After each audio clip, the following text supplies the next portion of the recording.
hell-bent on creating the carnage and the damage that he did. We start with breaking news out of New Orleans at midday, where a terrorist attack killed at least 10 people overnight. 35 more were hurt when a truck plowed into a crowd along Bourbon Street around 3 a.m. today, New Year's Day. WSBT 22's Bennett Wise is in New Orleans right now. And Bennett, you've been there all week covering Notre Dame's appearance in the Sugar Bowl, but today's attack has shocked the city and fans visiting for the game. Kristen, it has. People woke up to notifications on their phone. They turned on the local news. They heard the sirens here on the street. Canal and Bourbon Streets. Canal runs this way. Bourbon Street is where the scene is happening right now, down that way. Two of the busiest intersections in all of New Orleans, and people are shocked, somber. People are walking by the streets, kind of looking down Bourbon Street at the moment, trying to see what's going on. But the faces, the emotion are certainly somber for those affected by this. Remember, at least 10 people killed, over 30 injured from this terrorist attack that's being investigated as a terrorism act by the FBI. As for the Sugar Bowl itself, the game currently is still scheduled to go on. However, the Sugar Bowl committee just released a statement here in the last few minutes saying the Sugar Bowl committee is devastated by the terrible events from early this morning. Our thoughts and prayers are with the victims and their families. We are in ongoing discussions with authorities on the local, state, and federal levels, and will communicate further details as they become available. But what was supposed to be a celebration of New Year's 2025, the celebration of a new year, the Sugar Bowl here in New Orleans that has brought thousands of Georgia, Notre Dame, and football fans to New Orleans, has certainly been tainted by what is a terrorist act, according to the FBI. Kristen? The WSBT 22 sports team is staying in a hotel not far from the scene. They have been there all day talking to witnesses about what they saw. And as we told you off the top here at 4, the Sugar Bowl between Notre Dame and Georgia has been postponed until tomorrow. This will impact thousands of fans from here in South Bend and in Georgia, all there to see the playoff push. Sports Director Pete Burns, sports anchor Bennett Wise, live for us in New Orleans here at 4 o'clock. Guys, you're learning more from Sugar Bowl officials about the decision to postpone, and one of the reasons was for public safety. Yeah, John, public safety. I think the primary reason why at this point that game is postponed, public safety, and then the safety of players and coaches, everybody involved in the game. But I think it's important to say that at this point in time, even talking about a football game seems a little bit out of place given the nature of the tragedy that was witnessed here just hours ago. I want to give you a sense of where we're at. We're on Canal Street right now, which is one of the major streets running through the heart of downtown New Orleans. Our hotel where we're staying is about 2 blocks in that direction, and right behind us now, Bennett, that is Bourbon Street, the entrance where the driver unfortunately drove down last night or early this morning, killing those people and injuring several others. It is an incredibly somber scene out here right now. There's still a heavy police presence, but otherwise fairly inactive as far as the crime scene is concerned. But Bennett, you were down here reporting on the incident earlier this morning. Tell me what you saw earlier today. So I initially came down around 9 o'clock Central Time here along Canal and Bourbon Street. Still active at the time. There were FBI agents, local officials, people of that nature, as well as people from the coroner's office. You can see from a distance were tending to those who unfortunately lost their lives. And as for people around, people were stopping by, taking a look down Bourbon Street, trying to see what was going on.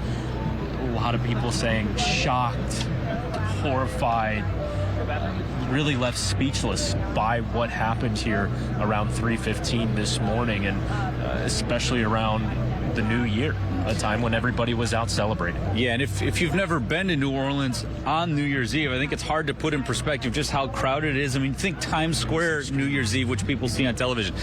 Thousands and thousands of people just walking around in this area when that truck came plowing through. And again, so many people that are down here, not just for the new year, but there are a lot of Georgia fans, a lot of Notre Dame football fans, some from South Bend, we're sure, that are here to watch the game. And again, obviously that's been put on hold. I know you had a chance to speak to several bystanders today. What were some of the things they told you?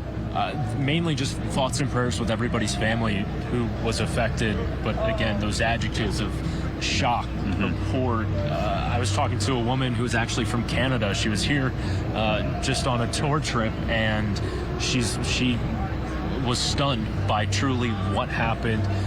Couldn't believe the sights, the amount of people, even people who were walking down the street. Some of them, people were asking, what happened here, what was going on, and everybody was sort of sharing it. It was almost silent down here. It was quite eerie. Yeah, and I think that's the same thing you see right now, and eerie is the exact word I was going to use. These streets have been completely shut down around this crime scene, so there is nothing but foot traffic for blocks in both directions, and pretty much just stunned silence, people walking around, not sure what to do, what to say, what to feel. Again, a lot of people were here expecting to see a football game. That is not going to be played today, but as JP, you mentioned, the game has currently been postponed until tomorrow night, scheduled to kick off at 8:45 Eastern time, so that's a full 24 hours after the original scheduled kickoff time.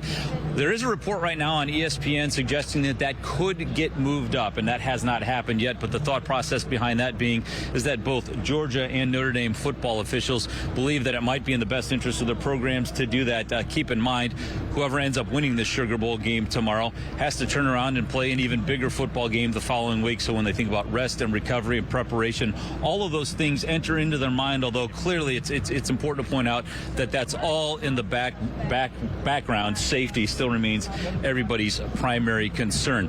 We're going to throw it back to South Bend right now, but we're going to continue to monitor this scene here. If anything develops, we will break in immediately and let you know. And if not, Bennett and I will be back live tonight at 5 o'clock with the latest. John? The overnight terror attack happening just hours before Notre Dame's Sugar Bowl matchup against Georgia in New Orleans. The city full of Irish fans hoping to cheer on the team today. WSBT 22 Cicely Porter talked with some of those fans. She's at the live desk now. Cicely, the attack left many of them in shock. Yeah, fans woke up in horror. What was supposed to be a day of fun and excitement has turned into a nightmare. Crowds in New Orleans were welcoming in the new year, including thousands getting ready for the Georgia and Notre Dame game at the nearby Superdome. But in the early morning hours, a man intentionally drove a pickup truck into a crowd, killing 10 and injuring more than 30 people. One fan I talked with has been to many Irish games this season. He and his son were in the exact area where the tragedy occurred earlier in the day. I was stunned to see it.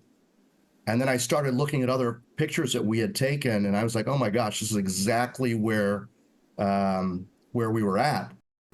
With the Sugar Bowl postponed until tomorrow, Patel says they have extended their stay to try to make it to the game. Tune in tonight to hear more from Patel and other fans in New Orleans. At the live desk, Cicely Porter, WSBT 22 News.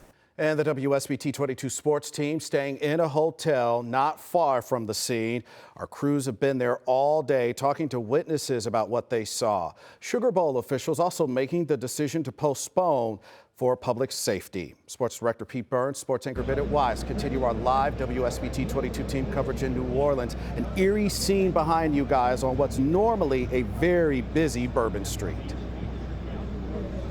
Yeah, John, that's right. And real quickly, since you mentioned that the game has been postponed, we do have a new update to pass along. About 5 minutes ago, ESPN reported that kickoff for the Sugar Bowl tomorrow will now happen at 4 o'clock Eastern time, 3 o'clock here in New Orleans. That's moving it up several hours from what they told us a few hours ago. They originally put the game on a 24-hour delay. Now sounds like it's going to be a little bit shorter than that, and it's because the teams want to get this game played, and then the winning team wants to begin preparing for its next round of football. But really right now, Bennett, football is not at the forefront of anyone's mind here in New Orleans. You've been on the scene for the better part of the day, and you were down here this morning. Tell me what you saw early this morning when you came down here. The first thing I saw was people walking, lining up here just beyond my right shoulder, trying to get a view down Bourbon Street, which is just off here to our left. People were confused. Some people hadn't seen the news yet, were asking the line of media that were out there as well. But what I saw was several cars from the coroner's office tending to bodies of those victims in this horrid attack. And it was silent. It was very strange for what, just the night before. It was New Year's Eve. People were celebrating 2025, and then it just became a sight of sorrow, unfortunately. Yeah, and obviously the scene that we're seeing right now is still incredibly somber compared to what this place would be like on a normal day, let alone a normal holiday with a football game just hours away. We're on Canal Street right now, which is probably the major thoroughfare through downtown New Orleans. And this street has been completely shut off. There's a huge police presence behind us, which you can see. There's also been quite a bit of police activity on some of the side streets coming down and back over the last half an hour, which we hadn't been seeing previously. So I think there's still some activity going on. And just about 10 minutes ago, we saw a fire truck turn onto Bourbon Street and drive right down. That's the only vehicle I've seen go down there at any point this afternoon. So clearly they're still working on that scene and trying to get clues and trying to determine not only exactly what happened, but hopefully what could happen that could be prevented in the future. And take care of the people who and have accountability for the people that committed this heinous act. Obviously, the main suspect has been killed, but there's believed to be other people involved with this as well. And for that, all the safety measures in place, not only to secure the area, but also to postpone the football game, as we mentioned, now scheduled to be played tomorrow afternoon at 4 o'clock. Again, those are reports from ESPN. I want to reiterate that. We have not been told that by the Sugar Bowl committee themselves. We're going to stay down here for the next hour and a half and continue to bring you updates from downtown New Orleans. But right now, John Paul, I'm going to throw it back to you. And if anything major breaks between now and 6 o'clock, we will be sure to cut in and inform our viewers of that. The WSBT 22 sports team is staying at a hotel not far from the scene. They have been there all day for us, talking to witnesses about what they saw. Sugar Bowl officials making the decision to postpone for public safety just hours ago. And Sports Director Pete Burns, Sports Anchor Bennett Wise, continuing our live team coverage in New Orleans now, staying on top of the latest developments. Guys, what have you learned? Yeah, and JP, safety is at the forefront of every decision being made here right now in New Orleans, which is why the football game has actually been postponed twice. Earlier today, they moved it back 24 hours. They've since moved it up a little bit. The game is now currently scheduled to be played tomorrow at 4 o'clock Eastern time, 3 o'clock in the afternoon here in New Orleans. I want to give you guys a sense of what's happening right now, though, here in New Orleans. We're on Canal Street. Our hotel, which you mentioned, is about 2 blocks that way behind our camera. And right here behind us is the intersection of Bourbon and Canal, where this terrible tragedy all unfolded last night.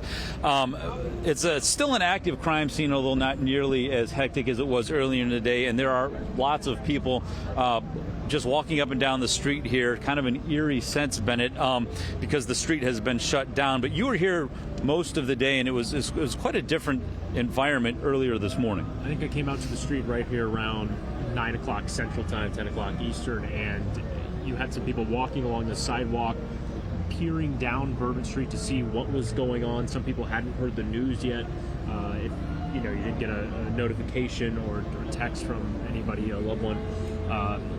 It was quiet. The last few days when we've been here, this entire street at all times was blaring music, and people were laughing and having fun, and that all changed early this morning. And when I was out here at 9 o'clock, you could see multiple coroner vehicles helping those victims from this horrid attack. And you could sense from people just the fear, the worry, and the sorrow that they have for all the events that transpired. And now at the moment, the scene appears to be much more secure than it was earlier this morning. There's still a very heavy police presence, which you can see, and there has been some police activity and some emergency vehicles up and down the street, which is otherwise shut down over the last several hours. But I did hear an interview with the Attorney General of Louisiana not long ago. She's been visiting with the New Orleans stations that are here on the scene covering the event, and her anticipation is that they are going to be primarily wrapped up by the end of the day today, so they feel like they're making good progress. And I also heard her say that she doesn't see any reason to think that there won't be a Sugar Bowl game played tomorrow. So for all of the thousands of fans that have made their way down here to New Orleans to watch Notre Dame take on Georgia, while the game has been postponed twice, and you can't tell for sure what's going to happen tomorrow, it is the current assumption of the local officials that tomorrow there will be a game played at the Superdome, and that's where we will see everyone next. Our live coverage from New Orleans will continue tomorrow prior to Notre Dame's game against Georgia. But in the meantime, if anything major breaks from down here, we will be sure to update you immediately on WSBT.com. But for right now, reporting live from New Orleans for Bennett Wise, I'm Pete Byrne, WSBT 22 News.